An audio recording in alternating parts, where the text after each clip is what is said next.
Carlos Sot es probablemente uno de los uruguayos más conocidos en el mundo. Y no es para menos. Su sello está impreso en ciudades tan diversas como París, Dubái, Shanghái, Mumbai, Singapur, Toronto, Buenos Aires, San Pablo y, por supuesto, Montevideo, Punta del Este y José Ignacio.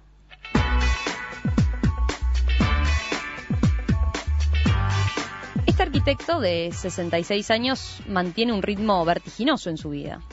Un día está en Sri Lanka supervisando la construcción de un edificio que ha diseñado y al otro se encuentra en el estado de la Florida, en Estados Unidos, inaugurando uno de sus nuevos proyectos. En ese transitar constante por el mundo, cada tanto viene a Uruguay y en estos días se encuentra precisamente en nuestro país para presentar uno de sus últimos trabajos. Se trata de Art Tower, una torre de 23 pisos que se construirá en Punta del Este. En los próximos minutos les proponemos conversar con él sobre ese proyecto, pero también sobre las otras obras que está encarando en nuestro país. Arquitecto Ott, buen día, ¿qué tal? ¿Cómo le va? Buen día. Primero empiezo por preguntarle cómo está hoy, allí la mañana en José Ignacio, que es donde lo encontramos. Bueno, es una mañana de cumbres borrascosas. En cualquier momento viene Laurence Olivier como Heathcliff a través de uno de estos médanos de arena.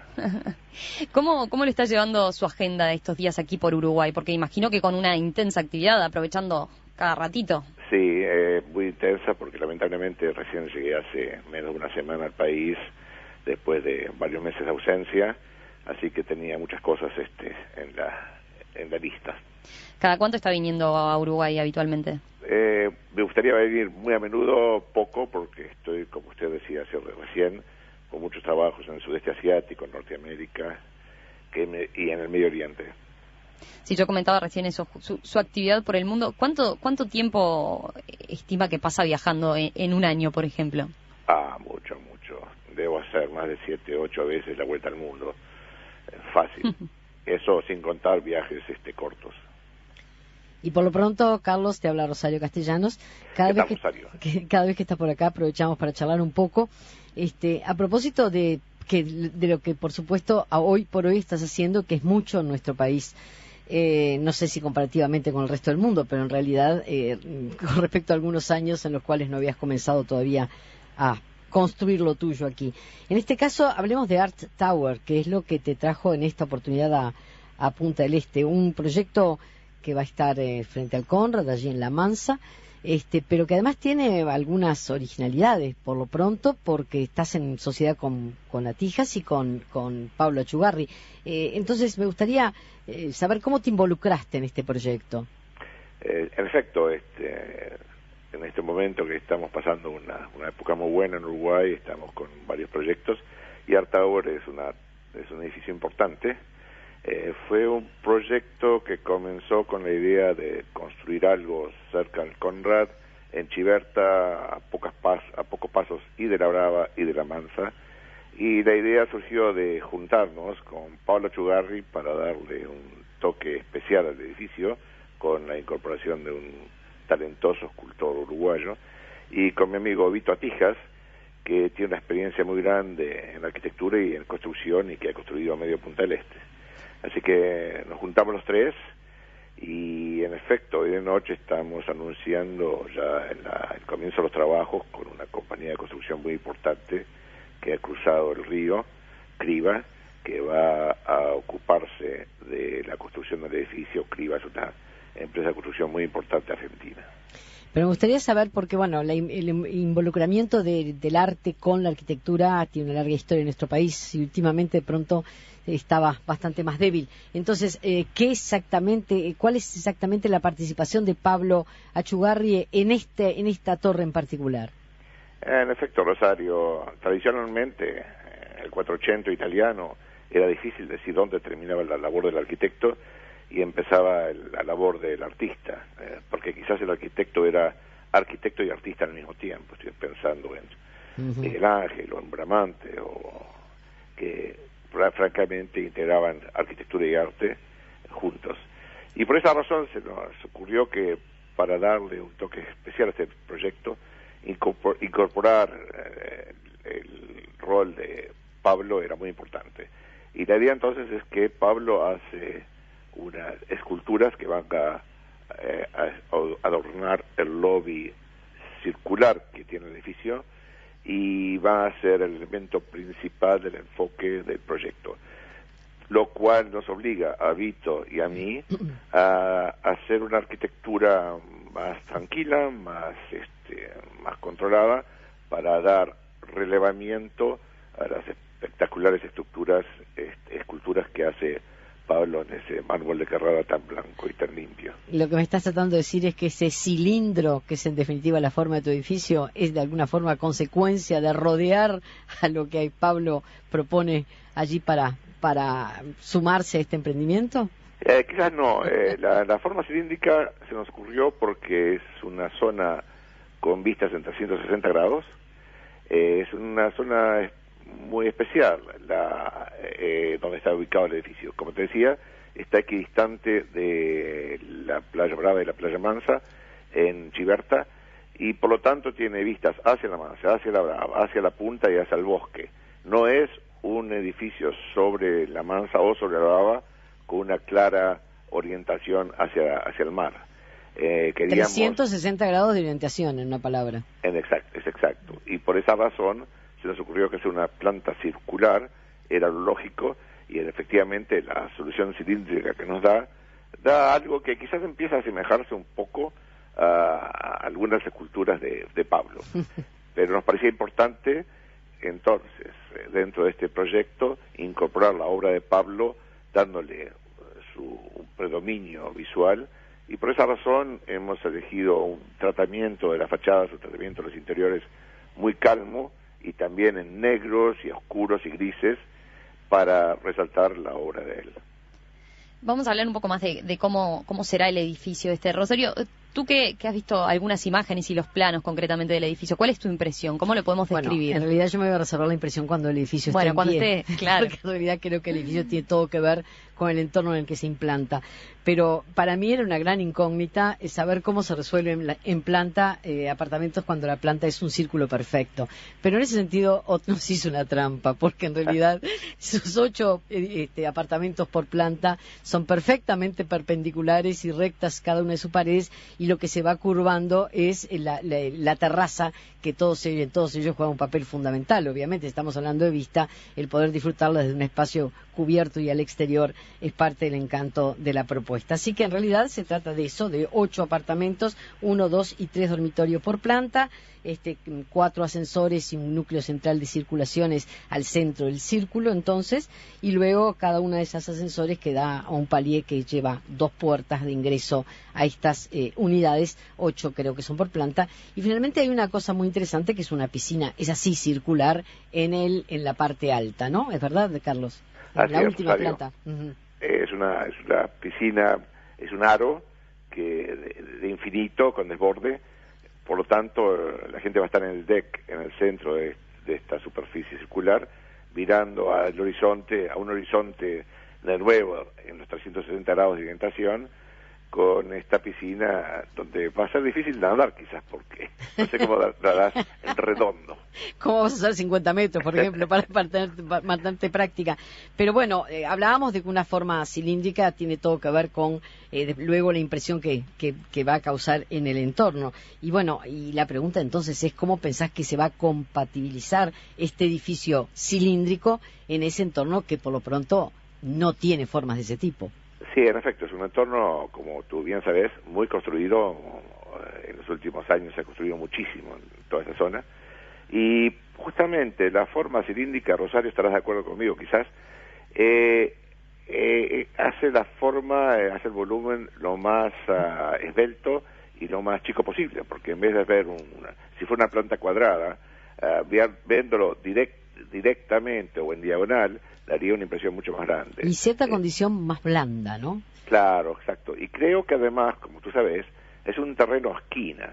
Por lo tanto, ubicar una planta cilíndrica, aunque como tú bien decís, es una trampa, porque los apartamentos son ortogonales, lo que es curvo es el borde del balcón, pero poniendo este elemento cilíndrico en esa esquina, juega como un pivote en la composición urbana.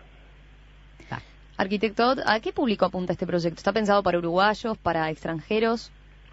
No, creo que Punta del Este dejó hace mucho tiempo de ser solamente uruguayo, o quizás nunca lo fue, porque en su principio fue sobre todo de ingleses que vivían en Argentina a principios del siglo XX. Es un proyecto, es un edificio que se va a vender a gente de todos lados. Por supuesto que uruguayos, por supuesto que argentinos, brasileros y todo el público internacional que viene a Punta del Este, sobre todo por su proximidad a estas dos playas y al Conrad, y a la península, lo que le da creo que un atractivo muy grande para aquella gente que viene por poco tiempo, por temporadas cortas, y que quiere acercarse cuando hay viento como hoy al Conrad, y si no hay viento en La Mansa, La Brava, y viceversa. ¿Cuánto se piensa invertir en total en la construcción? ¿Cuánto implica el proyecto? Para eso habría que hablar con Vito Atijas, que es el que está tanto el que está con los números. Pero es una obra importante, son 24 pisos, como decía Rosario, son 8 apartamentos por piso, y con muchos servicios y muchos amenities, con una piscina superior, una piscina también en planta baja, con muchos estacionamientos, y sobre todo, de nuevo, creemos que el sello de Pablo Chugarri le da al edificio una característica muy importante. Hay un aspecto que me gustaría consultarte y tiene que ver con la presencia de la torre en relación a lo que algunos entienden es desvirtuar un poco la condición del balneario. Hay quienes defienden todavía el Punta del Este de la península, donde no se permite construir en altura. Sin embargo, tú has realizado fundamentalmente obra en altura en Punta del Este. ¿Cómo defenderías esta condición? Es decir, ¿realmente una ciudad balnearia cabe la edificación en altura y la favorece? Yo creo firmemente que Punta del Este tiene que mantener en ciertas zonas esas dos plantas que fueron tradicionales. Yo tengo 66 años, conocí a Punta del Este cuando era muy chico, y era todo bajo. Sí. Me acuerdo de la construcción de la Opus Alfa, me acuerdo de la construcción del Vanguardia, que fueron los dos elementos altísimos. Mi padre, arquitecto, protestaba porque creía que se iba a desvirtuar Punta del Este y que íbamos a terminar con Mar del Plata. Y en efecto, Punta del Este se ha desarrollado lamentablemente en muchas zonas de una forma muy densa. Pero es así. Creo que hay que cuidar enormemente a la punta para que se mantenga como es ahora y no construir en altura en la punta. Pero a mí me toca construir hoy y esa zona ya está construida. En los años 60-70, Safema, como tú sabes, construyó toda La Mansa, o gran parte de ella. Y por lo tanto, creo que hoy el ordenamiento territorial debería permitir ciertas zonas de altura, porque ya son, quizás ordenarlas. Este edificio se encuentra en una zona muy densa, que se ha construido mucho, el Conrad es el más alto de todos ellos, y en efecto creo que construir ahí un chalet de 2 pisos sería hoy absurdo. No sé si a alguien se le ocurriría hacer eso. Lo mismo que lamentablemente, quizás, pero es así, en La Mansa y en La Brava. Sí hay que controlar la altura, por ejemplo, hoy estoy en José Ignacio. La Brava tiene cierto, por lo pronto en la primera fila, cierto control de altura que parece adecuado, ¿no? Claro, y me parece que hay que controlarlo. Hoy estoy aquí en José Ignacio, yo veo las dunas, veo el mar, claro, y veo el pueblo. Lo único que aparece alto es el faro, y eso sí que tenemos que protegerlo enormemente para que así sea. Y creo que Manantiales y La Barra también debe controlarse. La Mansa, La Brava, el corredor Roosevelt ya son altos, donde está este edificio también es alto, y creo que ahora tenemos que controlar mucho cada proyecto que se haga debe cuidarse de una forma quirúrgica de cómo se integra en ese medio ambiente. Por último, arquitecto, sobre este proyecto en Punta del Este, para venirnos a otros que tiene en Montevideo, ¿cuándo está previsto que se inaugure Art Tower? Estamos en plena construcción. En 2 años está terminado el edificio, las ventas se están yendo muy rápidamente y estamos con todo el interés de construirlo lo más rápido posible. Si le parece, en minutos nada más seguimos hablando de otros proyectos. Y esta mañana estamos conversando con el arquitecto Carlos Ots, a quien encontramos por estos días aquí en Uruguay. Estamos aprovechando esta escala que hace de su constante transitar por el mundo, recorriendo sus distintos proyectos a lo largo de todo el mundo. Y bueno, recién conversábamos de uno de ellos, Art Tower, este edificio en Punta del Este, pero ahora le propongo conversar de otros emprendimientos en los que está involucrado.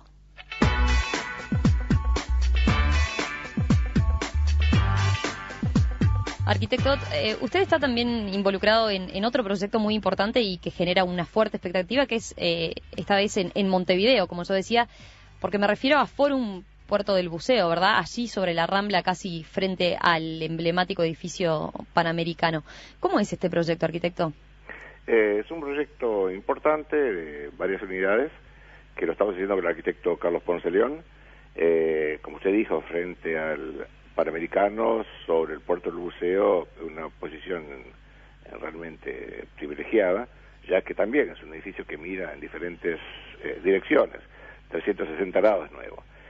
Fue un proyecto que llevó mucho tiempo desarrollarlo. En un principio hicimos una propuesta de un edificio en altura, que después de muchas discusiones con la Intendencia de Montevideo, con la Comisión del Patrimonio, al final se consideró que era más importante bajar la altura y hacer un proyecto más bajo. Tratamos de hacer el edificio entonces no más alto que el edificio del Yacht Club de Montevideo, y es un edificio entonces que se desarrolla, a diferencia del original, que eran las dos torres en el centro del terreno, se desarrolla en todo el perímetro del terreno, creando un gran pulmón interior. En este caso, como usted decía, sí ha habido una polémica más importante relacionada, ¿verdad?, en particular con el impacto que puede generar construir un edificio de apartamentos en la Rambla, pero del otro lado, del lado sur, digamos, casi a orillas del mar. Rosario, en este caso, ¿vos qué le agregarías a esta descripción que hacía del proyecto? En mi opinión, que poco vale, creo que este proyecto es muy interesante, justamente por esta adecuación, y creo que no recuerdo cómo era el de las torres, pero debe haber ganado en cuanto al impacto en su implantación. ¿Por qué digo esto? Porque la forma que ha encontrado en este caso el arquitecto Ott tiene más que ver con, hasta esa forma, es un perímetro, es como un aro con un perímetro muy ondulado, que tiene que ver con lo que en definitiva es también la ondulación permanente de la superficie del mar, con un aprovechamiento muy grande de ese centro verde, pero además con una altura escalonada que empieza en 5 niveles y termina en 9, enfrentando lo que puede ser el yacht, y donde una serie de terrazas enjardinadas le dan también una perspectiva verde para aquellos edificios más altos que del otro lado de la Rambla lo pueden estar observando. Yo creo que en este caso, no sé qué opinas tú, Carlos, pero este resultado me parece más adecuado que el que originalmente propusiste, más allá de si es o no más negocio, en cuanto a su relación con la implantación, con el yacht, con el mar y hasta con la vereda de enfrente. ¿Qué opinas tú? Sí, en efecto, es como tú lo describís mejor que nadie, y fueron los argumentos que tú usas son los argumentos tanto de la Intendencia como de la Comisión del Patrimonio, y creo que sí. Me gustaría saber si los tuyos coinciden. Pues yo soy muy por el edificio en altura. Yo creía que la ventaja del edificio en altura era que dejaba mucho espacio verde y transparencias a través del terreno. Pero reconozco que este proyecto, como tú bien decís, siguiendo la forma del terreno y haciendo un enlace entre los edificios bajos que están hacia el oeste, sí, de 4 pisos, y permitiéndonos una altura que hace un diálogo con el edificio de RAN, el Yacht Club de Montevideo, del otro lado, es muy lógico y muy defendible. Creo que a la gente le ha gustado mucho, y tiene otra gran ventaja, que de nuevo aprovecha al máximo todo el perímetro del terreno, así que es enorme, ¿no? 11.000 metros cuadrados. Es muy cómodo. Y usé, te diste cuenta, la misma trampa que en el edificio de Punta del Este. Claro, la ondulación tiene que ver con los balcones, y hay una gran transparencia en las unidades que también tiene mucho que ver. Es una fachada que en sí no se impone como material opaco, sino fundamentalmente como una superficie vidriada de piso a techo, porque los propios balcones también son vidriados, ¿no? Son exactamente. cristal. Y la otra ventaja es que al ser muchos apartamentos pasantes, tú tenés vista al mar y al pulmón, y claro, por lo cual los apartamentos que están al este van a ver el sol en la mañana y en la tarde, y van a ver mar y las piscinas y los amenities que están en ese pulmón verde dentro. Y también es muy cierto lo que tú decías, pensamos mucho con Carlos Ponce León en la quinta fachada, en el techo, desarrollándola como un gran jardín, ya que los edificios que están sobre el lado de la ciudad, de la Rambla, del Panamericano, los edificios sobre la Rambla, van a mirarlo desde arriba y van a ver un jardín que de una forma u otra se empasta, hace una simbiosis con ese pulmón del centro. Y que bastante habían protestado con respecto al edificio anterior. Sí, así es. ¿Cuándo comenzará concretamente a construirse? Estamos en plena obra, estamos haciendo excavaciones, ya se han pasado por ahí, han visto que hemos cerrado el perímetro del terreno y estamos en plenas excavaciones. ¿Y para cuándo está previsto más o menos que termine? De nuevo, 3 años nos va a llevar esta construcción, es una construcción muy, muy importante. En un principio pretendemos hacerla en 2-3 fases, pero son 3 fases que no se interrumpen, por lo tanto, en 3 años están los primeros ocupantes ocupando sus apartamentos. Estos 2 proyectos de los que venimos conversando, tanto Art Tower como Forum Puerto del Buceo, son quizás ejemplos de un fenómeno que en los últimos años se ha extendido en Uruguay, pero especialmente en Punta del Este y en Montevideo, que es el boom de la construcción. ¿Usted cree que está ocurriendo en Uruguay este fenómeno, efectivamente? Y sí, fíjese que en Punta del Este yo estoy construyendo, además, estamos terminando una torre en la Parada 5, que se llama Sunrise, para un grupo de inversores chilenos, y está haciendo otro edificio para ellos en Roosevelt, también de altura, y edificios bajos. Acabamos de terminar Le Bleu, un edificio sobre el yacht de Punta del Este, en la Rambla Artigas en la punta, y estamos con 2 proyectitos chicos en Manantiales de 4 pisos sobre Bikini en la ruta, y siempre construyendo algunas viviendas individuales en Laguna Escondida en pleno José Ignacio, y en Montevideo con Carlos Ponce estamos trabajando en el proyecto Celebra, que ha sido determinado como el mejor proyecto de oficinas el año pasado por los International Awards de Arquitectura en Londres, y tenemos también 2 edificios, uno terminándose y otro en construcción, edificios de oficina, en la Avenida de las Américas hacia el aeropuerto en Montevideo, y estamos terminando otro proyecto residencial en el Long Club de Carrasco Tenis. Así que sí, la verdad que son, como decía Rosario, en una época se hacían pocas obras. Todas esas obras las estoy haciendo yo, pese a que estar muy lejos del país. ¿Y a qué adjudica un poco este fenómeno, este boom? Bueno, creo que es un fenómeno nacional, regional e internacional.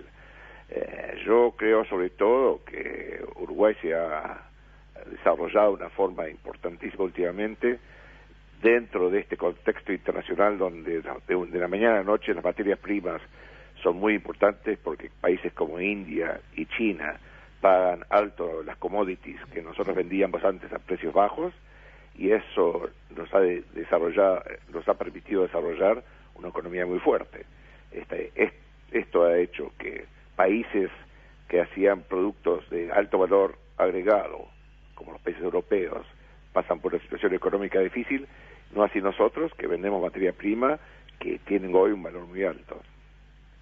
Volviendo al tema de la arquitectura, al pasar lo dijiste ahora, pero también lo había leído en un artículo que aparece en Galería. Tú sos un defensor de los edificios en altura. ¿Cómo pensás que esto lo interpretan los uruguayos que todavía siguen pensando en el parrillero, en las familias con niños y tener un jardincito?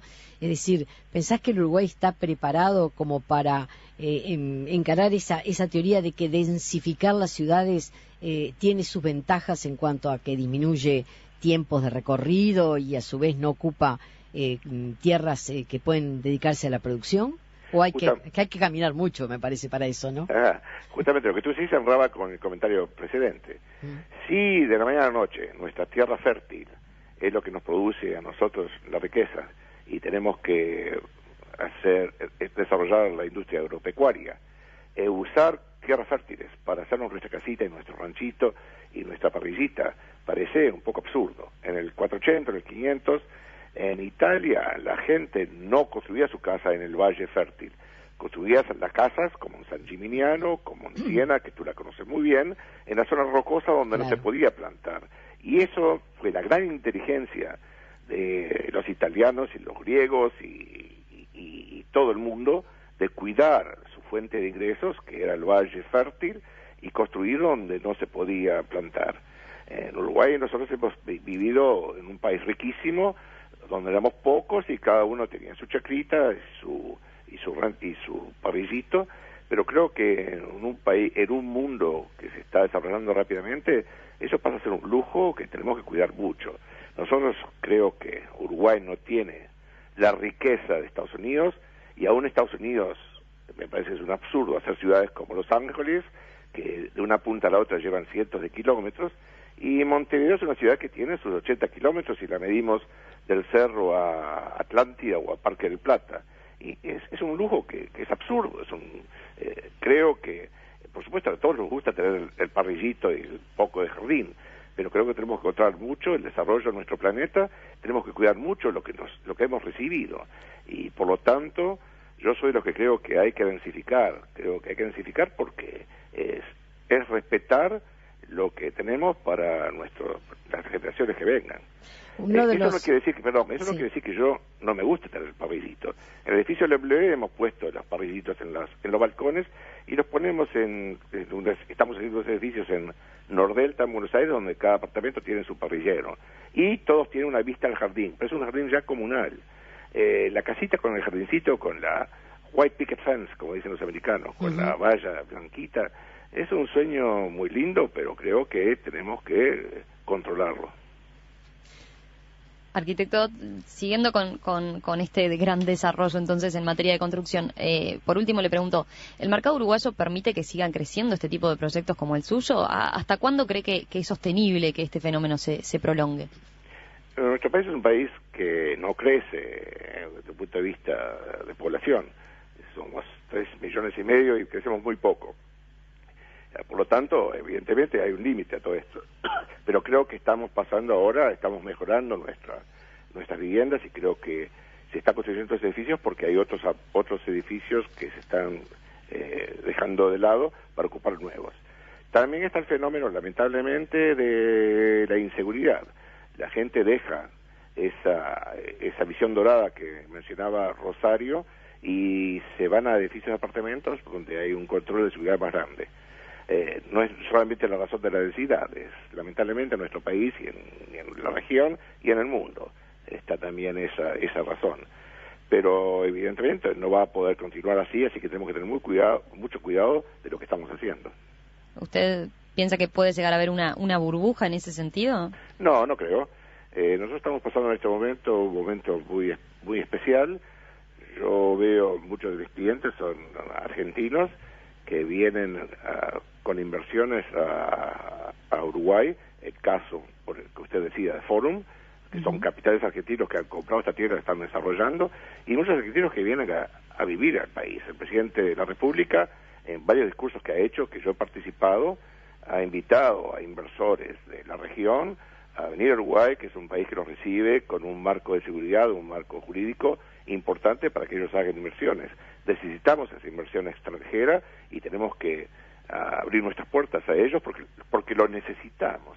Por lo tanto, no, todo lo contrario, no creo que sea una burbuja, al contrario, creo que estamos viendo un interés regional, en primer lugar argentino, brasilero, paraguayo, chileno, y lo digo porque mis clientes son paraguayos y chilenos y argentinos y brasileños que vienen a invertir en Uruguay. Pero, por ejemplo, los uruguayos tenemos que acostumbrarnos a ir a Punta del Este y ver muchos edificios vacíos o pocos apartamentos ocupados. No, justamente, yo creo que eso se está cambiando. Yo creo que la estacionalidad de Punta del Este se está alargando. Es la intención del intendente, es la intención de cuánto intendente ha habido en Maldonado y presidentes ha habido en el país, y el tratar de hacer el predio ferial, el tratar de traer actividades, por ejemplo, hoy en Punta del Este hay escuelas primarias y secundarias y hasta universitarias que no habían hace 10 años.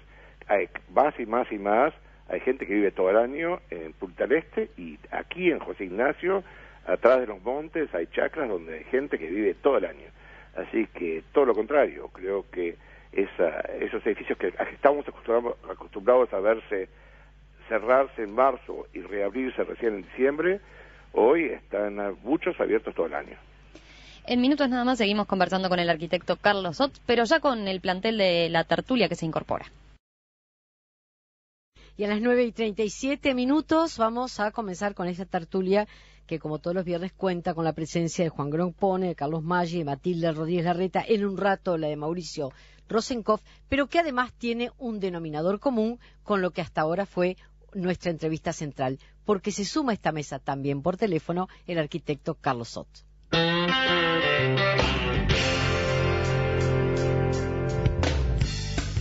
Carlos, ¿seguís en línea? ¿No?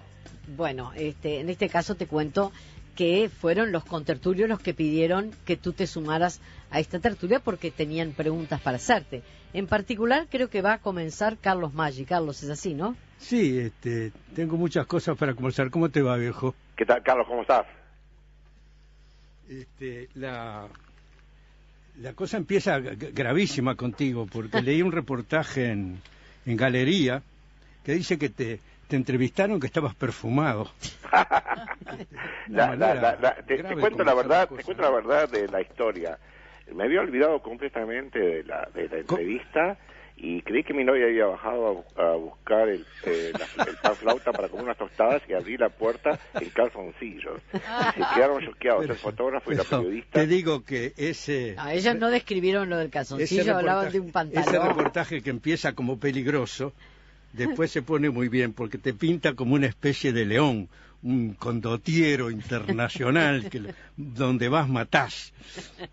Así que ese perfume se disuelve en el aire. Decime una cosa, ¿cuánta gente tenés trabajando en proyectos? ¿Escuchaste, Carlos?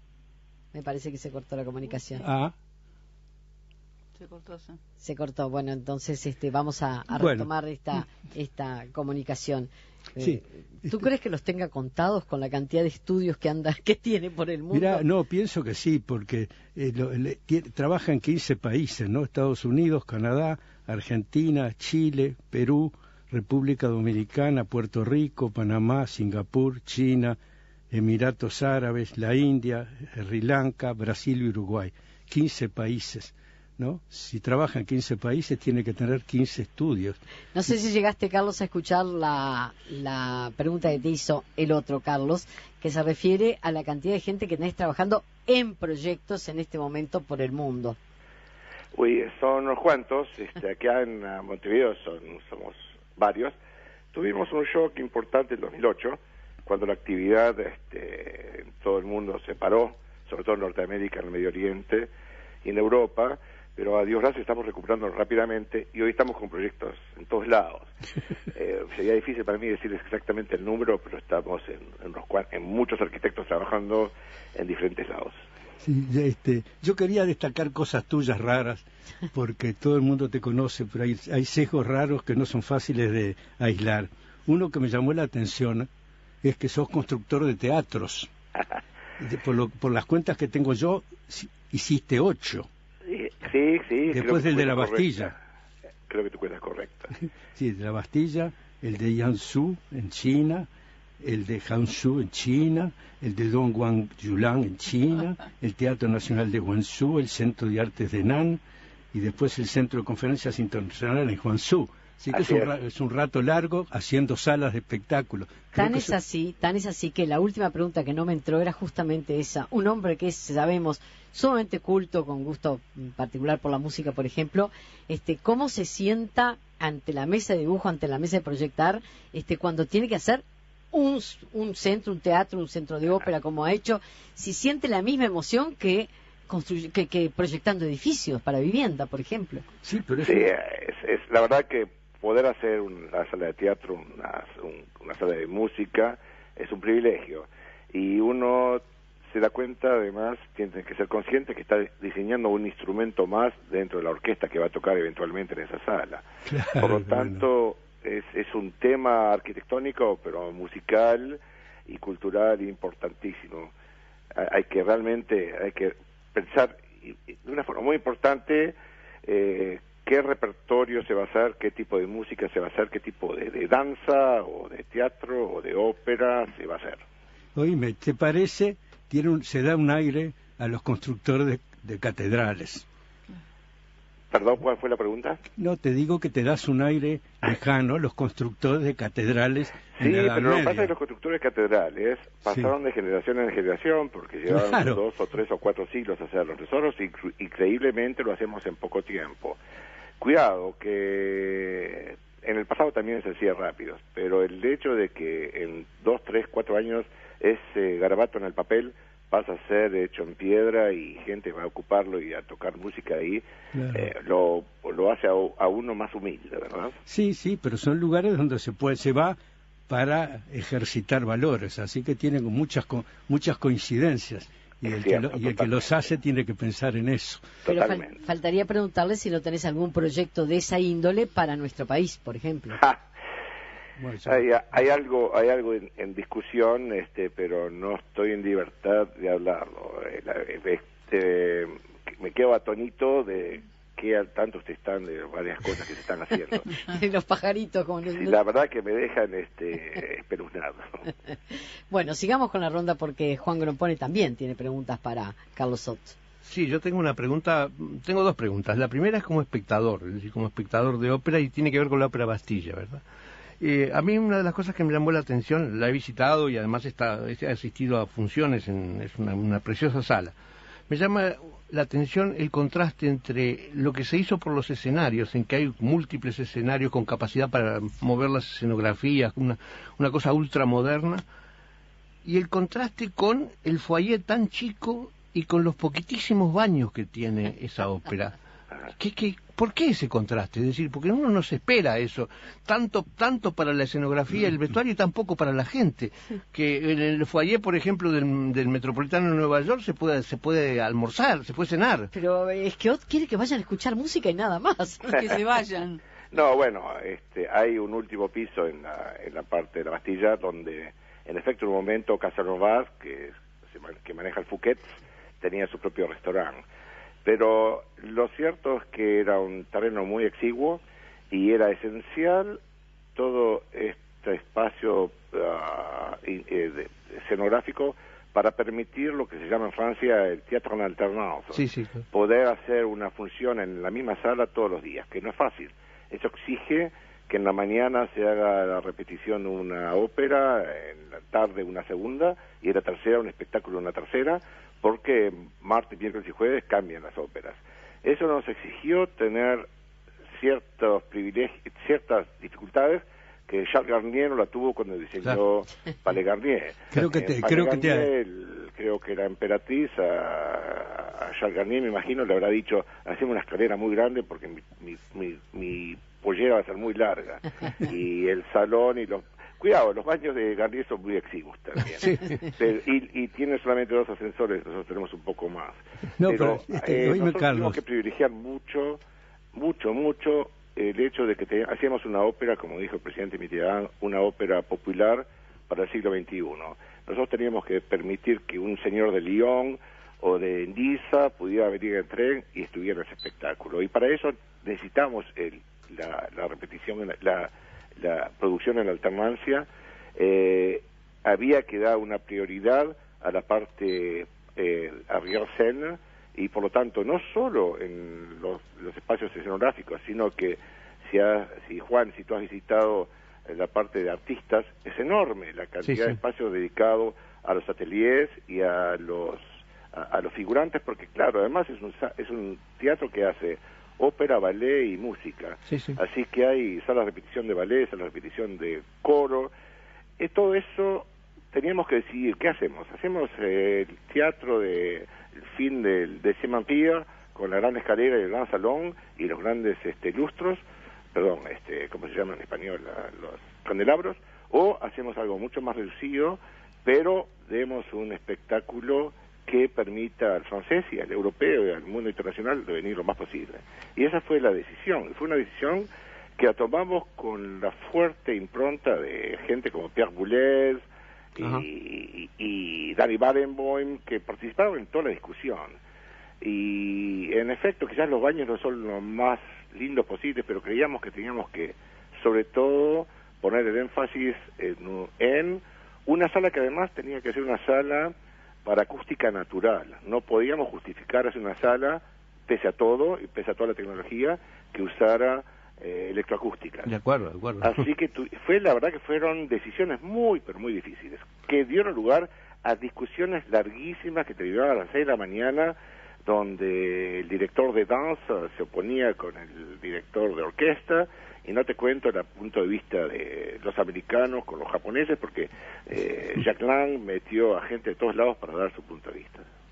Bueno, si había 700 proyectos y ganaste, por algo será. Bueno, oíme una cosa. Error, pero eso... oíme una cosa. Una vez leí que ese teatro comprendía mecanismos de ascensores correspondientes a submarinos que eran secretos de Estado. ¿Es verdad eso? ¿O es leyenda? No, a ver, sí, teníamos ciertas maquinarias que están ahí, las pueden visitar, sí, que exigía... que tiene equipos que se habían desarrollado en Francia por grupos como Dassault, que en efecto trabajan para submarinos. No sé si son los mismos, me imagino que sí, porque la verdad que son, cuando tú de un portaaviones subís un avión, necesitas estas mismas placas que las usamos para subir los escenarios en la ópera. Pero te aseguro que de mi punto de vista no hubo ninguna razón bélica para hacerlo. Sí, no, eso sin duda está perfectamente resuelto y es asombroso. Invito a todo el mundo que pase por allí que no se pierda la visita de los escenarios porque es espectacular. Coincido contigo, pero tenías otra pregunta. Tenía una segunda pregunta. Esto tiene que ver, esto es una pregunta un poco, ya no como espectador, sino un poco más como vicio, como técnico, ¿no? Que es que en los revestimientos, por ejemplo en el Palacio de Antel, se usan adhesivos para ligar la piedra con el resto del edificio. Esos adhesivos, ¿qué vida útil tienen? ¿Qué mantenimiento tienen que tener? ¿Qué podemos esperar de esos adhesivos sometidos al clima, al sol, a la lluvia, a todo eso? Bueno, el hombre está siempre probando cosas nuevas y sabemos lo que sabemos basado en nuestra propia experiencia. En realidad la piedra unida a estructuras como el Antel o en la Bastilla se usa no solo con adhesivos sino también con grafas, con de acero, de acero inoxidable que sí. lo sostienen. Y los hemos usado, se hacen con estudios de envejecimiento en todos lados. Los más viejos que se han hecho están quizás en donde se ve más, tanto en nuestros adhesivos como en la forma de adherir también vidrio con vidrio, a través de siliconas sintéticas. Los más viejos están hechos en Hong Kong y en quizás Nueva York y Chicago. Ciudades donde se ha sentido y se ha visto y estudiado el comportamiento frente a terremotos, huracanes o fuertes vientos y lluvias. Y se ha progresado muy mucho. Hoy llevan sus 50, 60 años de existencia y esos edificios se mantienen bien en algunos casos y en algunos casos se han mejorado. No podemos decir que es para siempre, se van a ir mejorando, pero nos ha pasado de piedras que se han caído. Tuvimos ese problema en la Bastilla.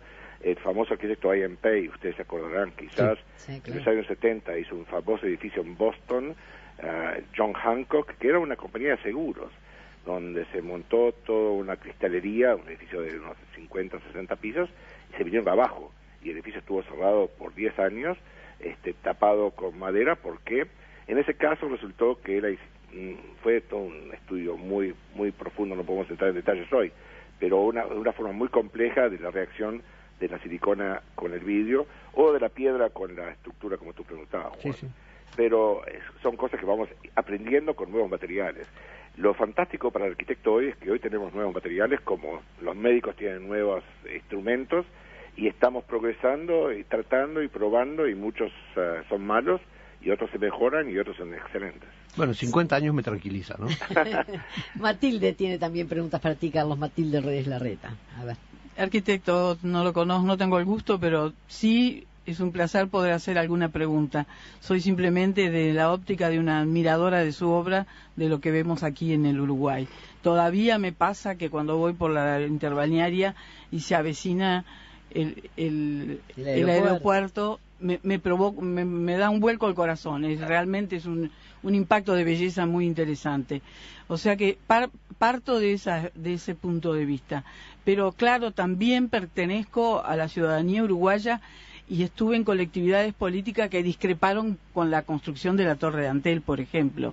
Y es interesante saber su opinión sobre hasta qué punto una obra bella, que lo es, tengo que reconocerlo, se justifica cuando no es tan importante lo que se hace desde el punto de vista funcional para el Estado, digamos como gasto para el Estado.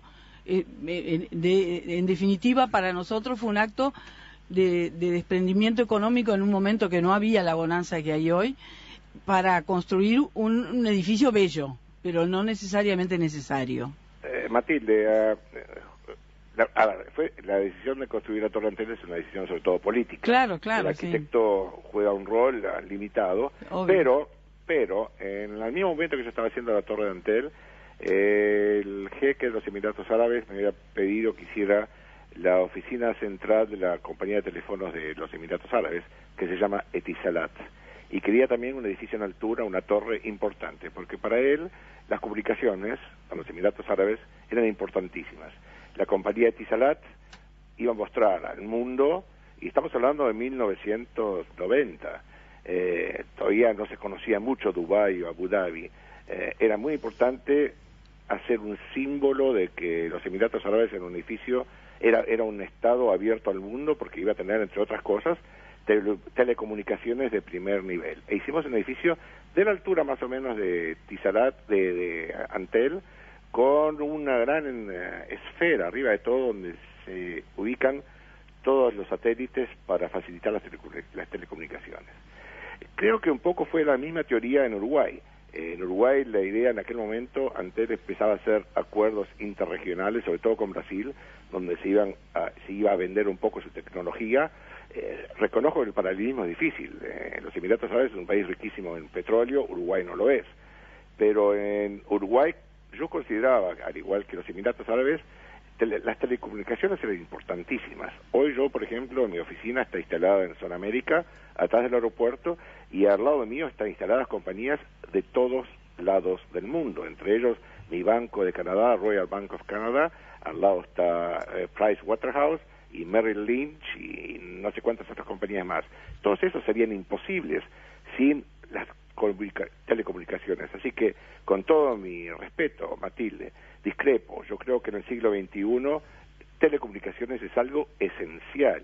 Y así como en un momento teníamos que hacer antenas de televisión y Canal 5 tenía la suya y Canal 4 tenía la suya, hoy el edificio de Antel, creo que de una forma u otra simbolizaba esa apertura al mundo, el hecho de que Uruguay, aunque estuviera en el sur de América del Sur, estaba dentro de todo un diálogo, de todo un planeta que está hablándose de una punta a la otra, donde hoy en mi estudio en Uruguay hacemos proyectos en Medio Oriente y en Medio Oriente se hacen proyectos para el Extremo Oriente. Me parece que era un elemento esencial. Creo que Juan quiere hacer una acotación chiquitita. Pero yo Matilde, te invito a que tomes el ascensor panorámico y subas hasta el piso 24. Lo hice, me encanta. No estoy discrepando. Eso es todo. La belleza del edificio no está en juicio. Claro. Sí. Era el gasto excesivo desde el punto de vista de los administradores de la época, ¿verdad? El gasto excesivo para una cosa que no parecía necesario, porque es cierto que las telecomunicaciones igual se podían mantener sin ese gran edificio. Matilde, escucho muy bien su punto de vista y no digo que no tenga razón, pero déjeme aportar otro elemento.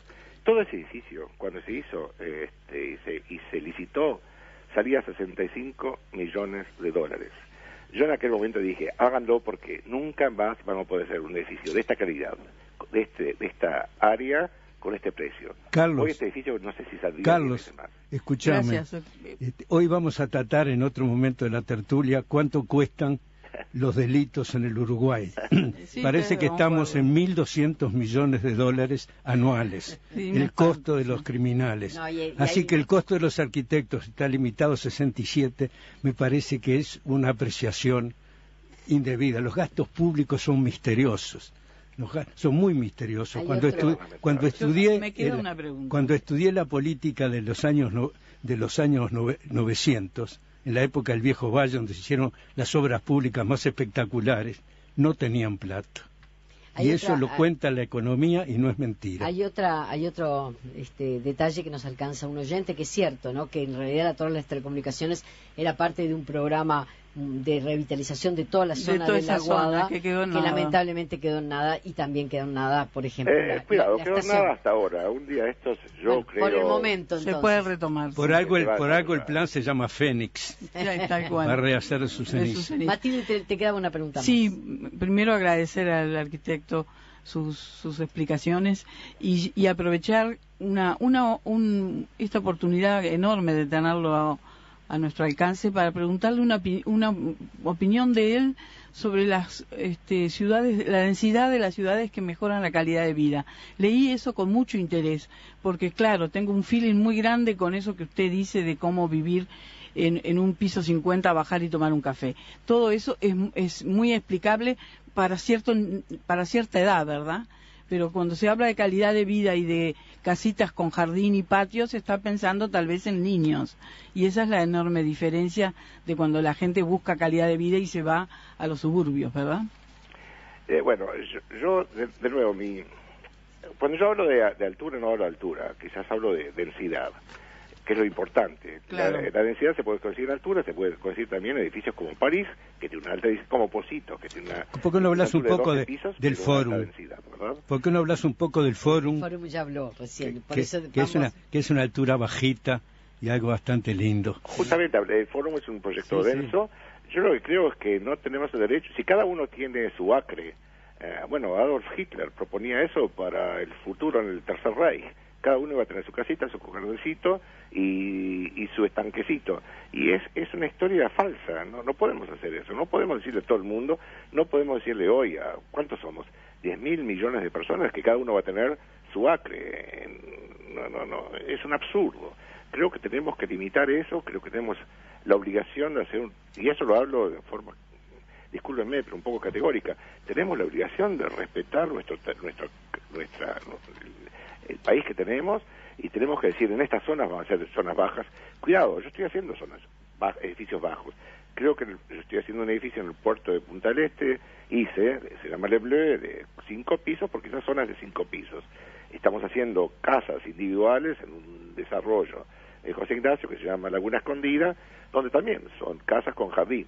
Pero creo que no podemos tapar el territorio nacional con casas con jardín. Tenemos que hacer un plan de uso de territorio muy controlado, y ya que algunos de nosotros creemos que hicimos errores construyendo en altura en ciertas zonas, limitar esas zonas, decir dónde son esas zonas y hacerlas densas, hacer zonas bajas, de baja densidad, pero limitadas y pocas, y sobre todo guardar nuestra tierra fértil para la industria agropecuaria o la que venga. Carlos, te agradecemos muchísimo porque has pasado una hora con nosotros cuando sabemos que el tiempo en Montevideo es escaso, y supongo que hay que aprovecharlo para estar en donde estás, en José Ignacio, reunirte con amigos. Así que muchísimas gracias una vez más por todo esto que creo que nos ha interesado a todos y seguramente a nuestra audiencia, y será hasta el próximo encuentro cuando nuevamente vuelvas a nuestro país. Por ahora, feliz viaje. Adiós a todos, muchas gracias a Carlos, a Juan, a Matilde, a ti, Rosario, y ya salió el sol, así que me voy a la playa. Vaya a disfrutar de la playa, perfecto. Gracias a Cristal, llegó el momento de pensar en la casa propia. Empezá hoy mismo en Consorcio y olvídate del alquiler.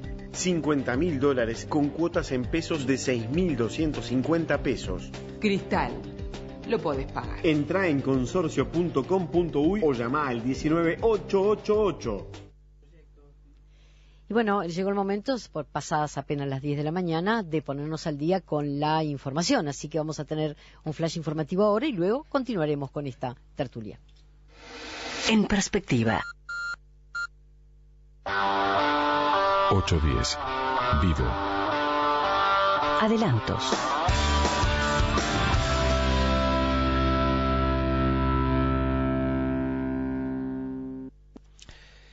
El presidente José Mujica parte rumbo a Santiago de Chile a las 3:30 de la tarde. Va a participar en la capital chilena